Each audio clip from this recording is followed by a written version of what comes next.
আসছিল এরেনকে নিজের তৈরি করা একটা যন্ত্র দেখানোর জন্য। কিন্তু দৌড়ানোর সময় জিসাংয়ের সাথে একজন লোকের ধাক্কা লেগে যায়, যেটা সে ইগনোর করে মিকাসা নামের এরেনের আরেকজন বান্ধবীকে সাথে করে নিয়ে একটা গোপন জায়গাতে তারা তিনজন দেখা করে। এখানে এরেন যখন তার বন্ধুর তৈরি করা সেই যন্ত্রটা দেখছিল, তখনই তাদের মনে পড়ে যায় যে সরকার অলরেডি এইসব যন্ত্রপাতি বা নতুন কিছু আবিষ্কার করার উপরে নিষেধাজ্ঞা জারি করে, অর্থাৎ কোনো মানুষ চাইলেই নতুন কিছু তৈরি করতে পারবে না। সরকারের ধারণা ছিল যে মানুষ নতুন কিছু তৈরি করতে গেলেই কোনো না কোনো দুর্ঘটনা ঘটিয়ে ফেলবে।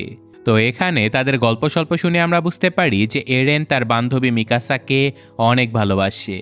তো যাই হোক, এরেন তাদের আড্ডা দেওয়ার এই জায়গাটাকে অনেক পছন্দ করত, কারণ এখানে কিছু বোম্বার মেশিন বিধ্বস্ত হয়ে পড়েছিল বলে মানুষজন এই জায়গাতে আসা যাওয়া করতো না। আর এই জায়গাটা ফাঁকা আর অনেক উঁচু থাকার কারণে